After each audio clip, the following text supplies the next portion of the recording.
नमस्कार। खबरों में मैं कादम्बिनी शर्मा हूं आपके साथ। मेरे साथ है मेरे सहयोगी अखिलेश शर्मा। और सबसे पहले हम बात कर रहे हैं बंगाल में हो रहे चुनावों की। बंगाल में दूसरे चरण के चुनाव के लिए आज शाम 5 बजे प्रचार थम रहा है और दूसरे चरण में 30 सीटों पर वोटिंग होनी है। 30 में से 9 सीटें पूर्वी मिदनापुर जिले से हैं। नंदीग्राम भी उसी में से एक है। आपको बता दें कि नंदीग्राम का चुनाव काफी दिलचस्प हो गया है, क्योंकि राज्य की मुख्यमंत्री ममता बनर्जी अपनी परंपरागत सीट भवानीपुर को छोड़कर नंदीग्राम से चुनाव लड़ रही हैं। बीजेपी ने ममता बनर्जी को हराने के लिए अपनी पूरी ताकत झोंक रखी है। आज नंदीग्राम में अमित शाह भी थे और ममता बनर्जी भी। दोनों ने नंदीग्राम में रोड शो कर अपना शक्ति प्रदर्शन किया। नंदीग्राम में मुख्यमंत्री ममता बनर्जी का मुकाबला कभी उनके सबसे करीबी रहे शुभेंदु अधिकारी से है। रोड शो खत्म करने के बाद गृह मंत्री अमित शाह ने पत्रकारों से बातचीत की। इसमें उन्होंने दावा किया कि नंदीग्राम में ममता बनर्जी की हार पक्की है। जो अभूतपूर्व उत्साह रोड शो में नंदीग्राम की जनता ने दिखाया है, इससे सुनिश्चित है कि बहुत बड़े मार्जिन के साथ नंदीग्राम की सीट पर भारतीय जनता पार्टी के प्रत्याशी शुभेंदु अधिकारी जीतने जा रहे हैं। नंदीग्राम में ममता दीदी को हराने से पूरे बंगाल में परिवर्तन अपने आप हो जाएगा और ये जो माहौल है पूरे बंगाल का, नंदीग्राम जी उससे अछूता नहीं है। और रोड शो के बाद ममता बनर्जी ने रैली भी की और लोगों से किसी बहकावे में न आने की अपील की है। ঠান্ডা মাথায় ভোট করবেন তো, ঠান্ডা মাথায় ঝগড়া করলে একদম চোখটা অন্যদিকে ঘুরিয়ে নেবেন। মনে রাখবেন ঠান্ডা ঠান্ডা কুল কুল দিদি বলেছে, ঠান্ডা ঠান্ডা কুল কুল ভোট করতে হবে তৃণমূল, ঠান্ডা ঠান্ডা কুল কুল ভোট পাবে জোড়া ফুल। और शुभेंदु अधिकारी ममता बनर्जी से दो हाथ कर रहे हैं। हमारे सहयोगी अनुराग द्वारी ने उनसे बातचीत की। हमारे साथ इस वक्त शुभेंदु अधिकारी हैं। दादा, आखिरी फेज है, क्या उम्मीद है? आज 5 बजे चुनाव प्रचार। अरे उम्मीद क्या है, पब्लिक को पूछ लीजिए, पब्लिक को पूछ लीजिए। पब्लिक तो बहुत दिख रही है आपकी सभा में भी और ममता बनर्जी की सभा में भी, पर ममता बनर्जी के सभा में लोग नहीं है। नंदीग्राम के बहुत सारे लोग वहाँ भी दिख रहे हैं, यहाँ भी दिख रहे हैं। 1500 2000 लोग लेकर वो हमारा मेरा एक पंचायत में होता है। आप बार बार उनको बेगम बेगम कह रहे हैं, पाकिस्तान का जिक्र कर रहे हैं, ऐसा क्यों?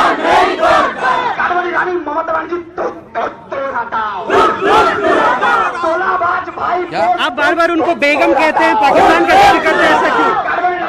आप बार बार उनको बेगम कहते हैं, पाकिस्तान की बात करते हैं, ऐसा क्यों? तुष्टिकरण के लिए बेगम कर, तुष्टिकरण ममता बनर्जी के एक बात और बार बार सब लोग पूछ रहे हैं कि बहुत सारे चुनाव आयोग ने दिशा निर्देश दिए थे, पर कोरोना प्रोटोकॉल का उल्लंघन हो रहा है, मास्क नहीं है, डिस्टेंस नहीं है। वो तो इलेक्शन कमीशन को सोचना चाहिए, पर आप लोग उसका पालन नहीं करेंगे। नंदीग्राम की सड़कों पर मिथुन चक्रवर्ती आप सीधे देख सकते हैं सामने आ गए हैं और उनके स्वागत के लिए बड़ी भीड़।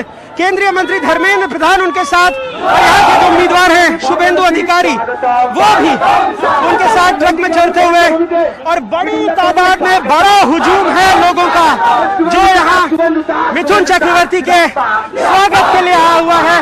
आप देख सकते हैं जहाँ भी आपकी नजर जाएगी जन सैलाब ही नजर आएगा। बच्चे बड़े ये कहीं न कहीं मिथुन चक्रवर्ती का और आप देख सकते हैं हम यहाँ से स्वागत के लिए खड़ा है। नारे लगाए जा रहे हैं नंदीग्राम के संग्राम में मिथुन चक्रवर्ती की बीजेपी के समर्थन में आखिरी रैली है। इसके बाद प्रचार का शोर थम जाएगा। नंदीग्राम से कैमरा पर्सन रिजवान खान के साथ अनुराग द्वारी, एनडीटीवी इंडिया। और इस रोड शो के बाद गृह मंत्री अमित शाह ने डिबरा विधानसभा क्षेत्र में भी रोड शो किया। पश्चिम मिदनापुर जिले का डिबरा विधानसभा सीट, इस पर 2 पूर्व आईपीएस अधिकारी आमने सामने हैं। जहां बीजेपी ने पूर्व आईपीएस अधिकारी भारती घोष को चुनाव मैदान में उतारा है, तो वहीं टीएमसी ने पूर्व आईपीएस अधिकारी हुमायूं कबीर पर दांव खेला है। दोनों ही पूर्व आईपीएस सीआईडी में एक दूसरे के साथ अपराधियों के खिलाफ काम कर चुके हैं, लेकिन अब चुनावी रणभूमि में एक दूसरे को मात देने की कवायद है।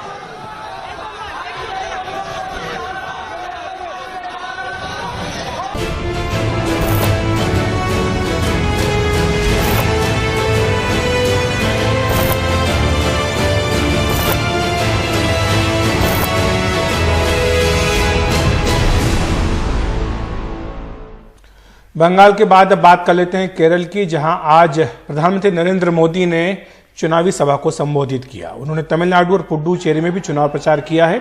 यहां पर 6 अप्रैल को चुनाव होंगे। केरल के पलक्कड़ में प्रधानमंत्री ने हमला बोलते हुए कहा कि कई साल तक छुपा कर रखी गई यूडीएफ और एलडीएफ की दोस्ती केरल की राजनीति का सबसे खराब समझौता था। उन्होंने ये भी पूछा कि अब फर्स्ट टाइम वोटर जो है वो पूछ रहा है कि क्या ये जो समझौता है, क्या ये मैच फिक्सिंग है। पीएम मोदी ने यूडीएफ और एलडीएफ को चेतावनी देते हुए कहा कि अगर उन्होंने हमारी संस्कृति को गाली दी तो हम चुप नहीं रहेंगे।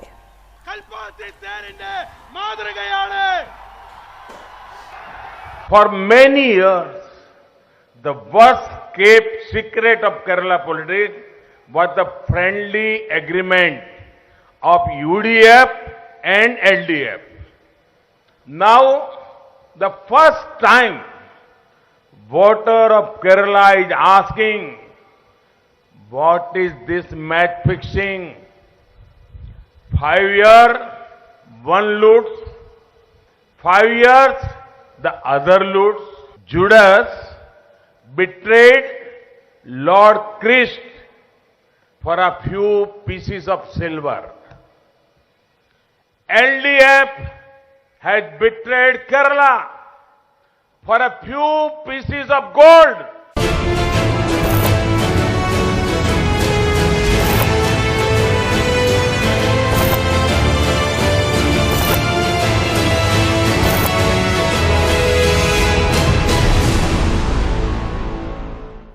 देश के तमाम सरकारी कॉलेजों में पढ़ाने वाले लगभग 1600 शिक्षक बेरोजगारी की कगार पर हैं।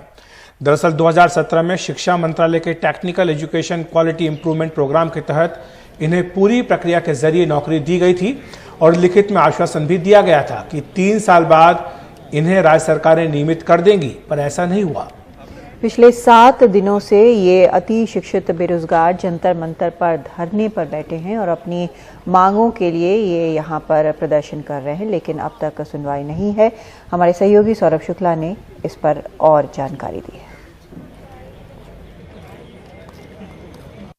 ये सब वो लोग हैं जो आईआईटी क्वालिफाइड हैं, जो गेट क्वालिफाइड है और बहुत अच्छे परसेंट से क्वालिफाइड हैं, और इन पर लटक रही है बेरोजगारी की तलवार। केंद्र सरकार के शिक्षा मंत्रालय ने 2017 में एक प्रोग्राम लॉन्च किया, इसका नाम था TEQIP, technical education quality improvement programme, जिसके जरिए इन आईआईटीएंस को जो गेट क्वालिफाई कर चुके हैं और उनको हायर किया गया। पूरे देश में लगभग 1554 ऐसे टीचर्स आईआईटीएंस हायर किए गए, जिनको तमाम देश के शहरों में भेजा गया पढ़ाने के लिए, जिससे कि जो टेक्निकल एजुकेशन है, जो बीटेक के एमटेक के छात्र हैं, उनकी पढ़ाई अच्छी हो सके। इनमें कोई झांसी में पढ़ाता है, कोई कश्मीर पुलवामा में पढ़ाता है, कोई केरल में पढ़ाता है, तमाम राज्यों से। और ये सब कोई आईआईटी कानपुर से, कोई आईआईटी रुड़की से, कोई आईआईटी खड़गपुर से, आईआईटी कानपुर से, तमाम वो लोग हैं। अब इनकी समस्या क्यों है? क्योंकि इन्होंने 3 साल पढ़ाया। अब इनको नहीं पता कि आगे क्या होगा, कि सरकार ने इनको लिखित आश्वासन दिया था कि जब 3 साल पूरे हो जाएंगे तो उसके बाद इनको एक्सटेंशन दिया जाएगा और राज्य सरकारें इनको अब्जॉर्ब कर लेंगी, लेकिन अब कुछ नहीं हो रहा। तब उस वक्त शिक्षा मंत्री प्रकाश जावड़ेकर साहब थे, और जब प्रकाश जावड़ेकर साहब ने ये प्रोग्राम लॉन्च किया था तो उन्होंने बोला था कि प्रधानमंत्री का फ्लैगशिप प्रोग्राम है। सर, आपका नाम बताइए। जी, मेरा नाम अनुराग त्रिपाठी है और मैं बीआईटी झांसी उत्तर प्रदेश में जो सरकारी संस्थान है वहाँ पे मैकेनिकल इंजीनियरिंग डिपार्टमेंट में असिस्टेंट प्रोफेसर के रूप में कार्यरत हूँ। अभी स्थिति ये है कि 31 मार्च हमारा केंद्र सरकार के द्वारा जो पीरियड साइन हुआ था उसको करने का अंतिम कार्य दिवस है, और हम केंद्र सरकार तक अपनी बात पहुंचाने आए हुए थे कि जो आपका एमओयू राज्य सरकार के साथ साइन हुआ था, जिसमें राज्य सरकार को हमको रिटेन करना था, वो उन्होंने अभी तक नहीं किया है। और इस पे हम अब आपको 31 मार्च के बाद आप लोगों के पास नौकरी नहीं रही। जी, 31 मार्च के बाद जो जो हमारे पास अभी ऐसा कोई कंक्रीट प्लान सरकार ने बना के दिया नहीं है और 31 मार्च ही अभी तक के लिए हमारा अंतिम कार्य दिवस है। इसके बाद क्या करेंगे?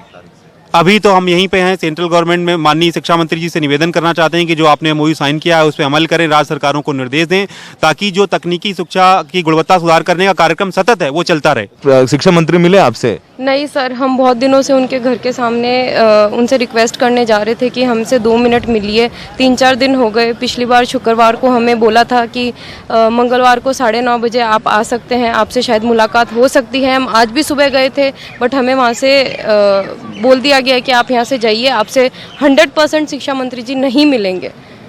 हमने बोला हमें सिर्फ 2 मिनट चाहिए हमारी बात रखने के लिए, उनसे रिक्वेस्ट करने के लिए।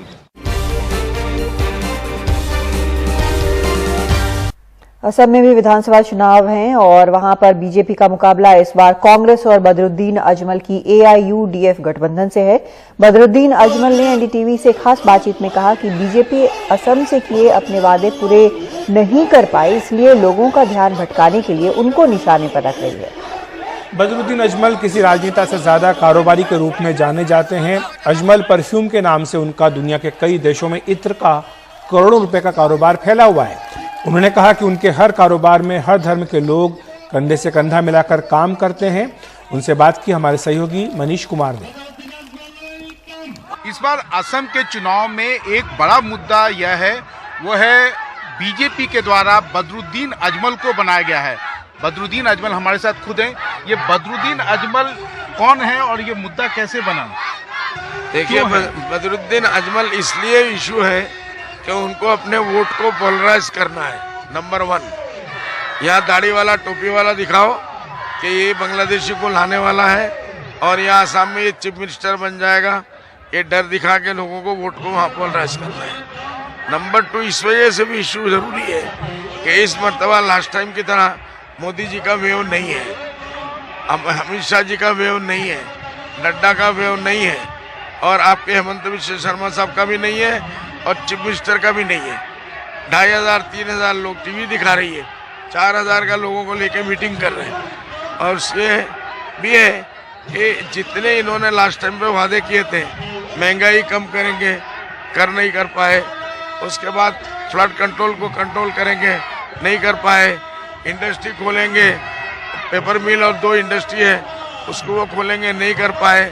और उसके बाद जो वादे उन्होंने पूरे किए थे वो कोई भी वादा वो पूरा नहीं कर पाए, इसलिए अब उनको कहने के लिए कुछ नहीं है।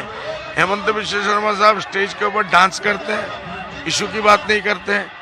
इन लोगों को जिससे भी पूछो कि आपने इंडस्ट्री के बारे में क्या किया, बोले बदरुद्दीन अजमल। महंगाई के बारे में आपने क्या किया, बदरुद्दीन अजमल। इसलिए कोई भी समस्या लोग पूछते हैं, हम पूछते हैं, तो उसका जवाब देते हैं बदरुद्दीन अजमल। नहीं, लेकिन सर ये कहा जा रहा है कि बदरुद्दीन अजमल ने कहा है कि मुसलमानों और बच्चे पैदा करो, ये अगर सत्ता में आप आ गए तो बांग्लादेशियों को आप आने का पूरा ये इन्फ्लक्स करवाएंगे। ये बिल्कुल झूठ है। बदरुद्दीन अजमल ने कभी भी नहीं कहा बच्चों को बढ़ाओ, बच्चों को पढ़ाओ, ये वो जरूर बोला है। बच्चे बढ़ाओ कभी भी नहीं बोला। बदरुद्दीन अजमल साइंस के ऊपर भरोसा है। बदरुद्दीन अजमल स्कूल चलाता है, कॉलेज चलाता है, यूनिवर्सिटी का सपना है, मेडिकल कॉलेज बना रहा है। बदरुद्दीन अजमल ऐसी बात कभी कर ही नहीं सकता। आप हिंदुओं को पढ़ने देते हैं वहाँ? बिल्कुल, 30% से ज्यादा हमारे हिंदू बच्चे हमारे साथ में हैं। 30% से ज्यादा हमारे एम्प्लॉयज में 30% से ज्यादा लोग हैं हमारे साथ। इसलिए बोलने के लिए उनके पास कुछ नहीं है। एक बात यही है कि जो भी समस्या की बात हम करते हैं वो कहते हैं बदरुद्दीन अजमल। मैंने इसका मतलब ये निकाला है कि वो ये लोग कह रहे हैं, पब्लिक में कह रहा हूँ कि वो लोग ये कह रहे हैं कि सरकार चलाना हमारा काम नहीं है। लोग जो भी समस्या की बातें करते हैं, कोई इशू के ऊपर नहीं आ रहा है। कभी हेमंत नाचते हैं, कभी हेमंत साइकिल चलाते हैं, ये इशू नहीं है लोगों का। इशू के ऊपर बात करो, आपने जो वादे किए थे कितना पूरा किया, उसके ऊपर बात करो। तो वो कहते हैं बदरुद्दीन अजमल, इसका मतलब सरकार चलाना हमारा काम नहीं है, हमने सरेंडर कर दिया है। बदरुद्दीन और उसके गठबंधन को लाओ, वो लोग सरकार चलाएंगे, आपके वादों को वो लोग पूरा करेंगे। आप मानते हैं कि आप महाजोत की एक कमजोर कड़ी हैं, आपके कारण जो है महाजोत के खिलाफ गोलबंदी हो रही है? नहीं, ऐसा नहीं है। देखिए, महाजोट गए मरतबा नाजोट नहीं हुआ तो कांग्रेस 24 के ऊपर थी, 23 के ऊपर आ गई, हम भी नीचे गए। इस मरतबा महाजोट हुआ है तो पहले ही फेस जो आसामी इलाके में हुआ है, उजनी आसाम में कम से कम 20 से 22 सीट कांग्रेस लेके आएगी और हम लोग अपना जो लाएंगे। तो इसलिए महाजोट के लिए हम लोग लायबिलिटी नहीं है, बल्कि मैं एक एसेट हूँ। देश में कोरोना वायरस के अचानक फिर से बढ़ रहे मामलों का असर होली पर भी पड़ा है। इससे व्यापारियों को भी काफी नुकसान झेलना पड़ा। दिल्ली के मशहूर बंगाली स्वीट हाउस के मालिक ने एनडीटीवी से कहा कि इस साल होली पर कारोबार घटकर सिर्फ 35 से 40% रह गया है। मैं इस वक्त बंगाली मार्केट की इस मशहूर बंगाली स्वीट्स के शॉप पर हूं और यहां पर भी कोरोना संकट की वजह से जो रिस्ट्रिक्शंस लगाए गए हैं उसका असर बिजनेस पर पड़ा है और जितने लोग औसतन होली के सीज़न में यहां पर आते थे इस बार नहीं आए हैं और इस बार माहौल जो है बहुत ही म्यूटेड है। मेरे साथ गिरीश अग्रवाल जी हैं। गिरीश जी, आमतौर पर होली के सीज़न में आपका जो बिजनेस होता था, अभी इस बार कितना बिजनेस आप कर रहे हैं? देखिए, बिजनेस 30 to 35-40% रहा है। उसका मेन कारण एक ये है कि उसमें गवर्नमेंट ने जब अनाउंस किया कि कोरोना का केसेस बढ़ रहे थे, दिल्ली में पहले 100-125 केसेस आ रहे थे। जब केसेस बढ़े तो गवर्नमेंट ने अनाउंस किया कि सोशल गैदरिंग नहीं हो सकती और ना ही किसी किस्म के सेलिब्रेशंस होंगे ऑफिस में, ना ही किसी किस्म का कुछ भी कोई सेलिब्रेशन कर सकते, जो आप सिर्फ घरों में मना सकते हैं। तो जो हमारे पास कॉर्पोरेट ऑर्डर्स आते हैं वो नहीं आए इस साल। पिछले साल आए थे क्योंकि पिछले साल जो लॉकडाउन हुआ था वो होली के बाद हुआ था। इस बार पहले आ गया, टीवी में आ गया, एमएचए के ऑर्डर आ गए, तो हमने अपने मिठाई को रिस्ट्रिक्टेड कर लिया कि हमने उतना ही बनाना जितना हम करंट में सेल कर सकते हैं। लोगों ने जो अपनी बहन बेटीज के जाते हैं, दूसरे गिफ्ट देने जाते हैं दिवाली पे, होली पे, उन्होंने सब ने उसको बंद कर दिया बिकॉज ऑफ कोरोना, क्योंकि कोरोना बढ़ रहा था। इसलिए हमने भी मिठाई को रिस्ट्रिक्ट कर दिया और कम बनाया। बस प्रभु की कृपा ये रही, जितना बनाया सब बिक गया, बट सेल बहुत कम रही। प्रॉफिट लॉस की बात नहीं है, नुकसान नहीं हुआ, बस ये है हमने जितना माल बनाया उतना सब बिक गया हमारा। पार्टियों पे रोक लगाई गई थी और आपके सबसे ज़्यादा ऑर्डर्स पार्टी से आते थे, जो अलग अलग सेलिब्रेशन होता था, कार्यक्रम होता था। इस बार वो कार्यक्रम नहीं हुए तो इसका भी असर हुआ आपके बिजनेस? बहुत ज़्यादा उसी का असर हुआ। जो सोशल गैदरिंग बंद कर दी गई, 144 धारा लगाई गई, सोशल गैदरिंग बंद कर दी गई, ऑफिस में पार्टी बंद कर दी गई, सरकारी संस्थान में जितने भी संस्कारी दफ्तर थे सब जगह ये कह दिया गया कि पार्टी कोई नहीं करेगा, कोई सोशल गैदरिंग नहीं करेगा। तो उसी से बिजनेस इफेक्ट हुआ हमारा। बट उसमें क्या इफेक्ट नहीं हुआ, सेल कम हुई, आदमी कम थे, सेल कम थी, जो बनाया बिक गया, बात खत्म हो गई। ये आपकी स्ट्रैटेजी थी? जी, यही स्ट्रैटेजी ये लेके चले थे और वो हम बड़े सक्सेसफुल रहे। हमने जो भी माल बनाया था सब जगह सब खत्म हो गया। हमसे बात करने के लिए शुक्रिया। Thank you. Bengali sweet market से कालन पात्रा के साथ हिमांशु शेखर, एनडीटीवी इंडिया।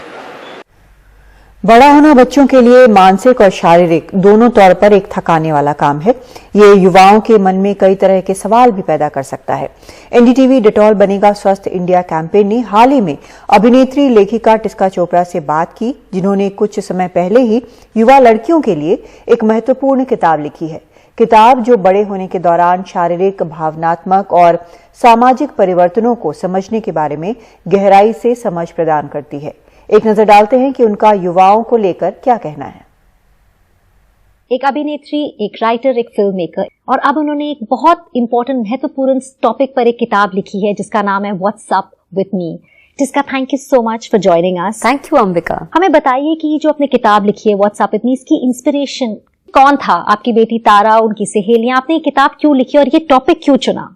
जब मेरी पब्लिशर विधि भार्गवा, वो मुझे स्कूल के दिनों से जानती हैं, मैं उनकी बड़ी दीदी थी स्कूल में, तो वो मेरे पास आई, उन्होंने मुझे फ़ोन किया लॉकडाउन में और कहा कि आप ये किताब लिखेंगी क्या? एक माँ अपनी बच्ची को ये किताब लिख के देती है एज अ लेटर।